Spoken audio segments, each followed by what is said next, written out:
Hello everyone guys, my name is Ritam Dutta and today's video I will gonna talk about a very famous work of Chaucer, the Romaunt of the Rose. This work is actually not from Chaucer, it was written by the two French writer Guillaume de Loris and the next one is Jean de Meun.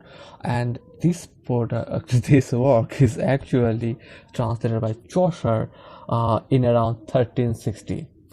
This is a very important work if you are really preparing for your net JRF as well as you're trying to give entrance examinations in other colleges, or even if you're thinking about go abroad, then this work is very important because this is a very high thing from which the question appears. So the Romaunt of the Rose is a pictorial translation into Middle English of the French allegorical poem La Romaunt de la Rose. Originally believed to be the work of Chaucer, the Romaunt inspired controversy among 19th century scholars when parts of the text were found to differ in style from Chaucer's other works. Also, the text was found to contain three distinguished fragments of translation. Together, the fragments A, B, and C provide a translation of approximately one-third of Le Romaunt. There is a little doubt that Chaucer did translate Le Romaunt de la Rose under the title The Romaunt of the Rose. In the Legends of Good Omen, the narrator Chaucer states as much. The question is whether the surviving text is the same one that Chaucer wrote.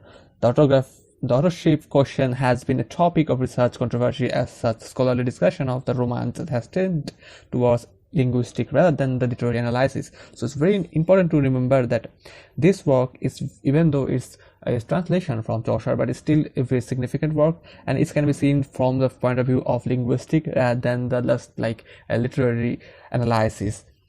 Scholars today generally agree that one fragment A is attributed to Chaucer, although fragment C closely resembles Chaucer's style in language and manner. Fragment C differs mainly in the way that rhyme and constitute it, and where fragments A and C adhere to a London dialect of the 1370s. Fragment B contains from a characteristic of a northern dialect.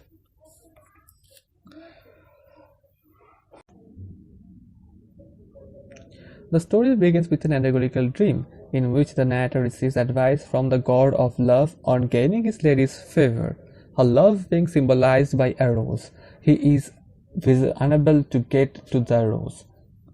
And here comes the second fragment. So this is the first segment, not too big, but the second fragment is a satire on the modes of the time with respect to courting, religious order, and religious hypocrisy. In a second fragment, the narrator is able to kiss the rose, but then the allegorical character jealousy builds a fortress encircling it so that the narrator does not have access to it.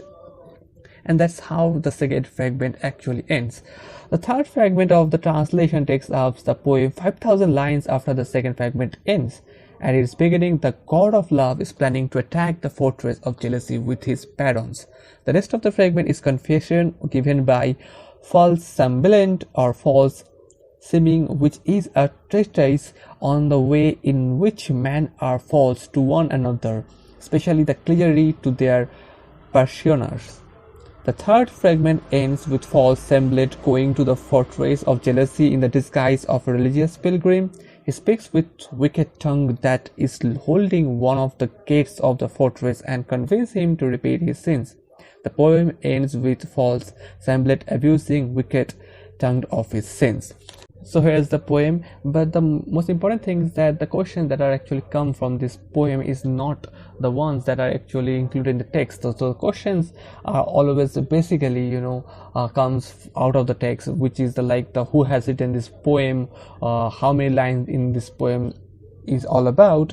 This kind of question you're gonna see a lot rather than the actual story outlines and stuff like that. So that's the short analysis of this poem. I hope this has given us some sort of view on this poem, and if you really like to go and too deep on this thing, then you can easily just search on Google and you're gonna find tons of journal and summaries as well. So I hope some sort of visualization you have get from this video, and I hope that it's will gonna help you to prepare your goal.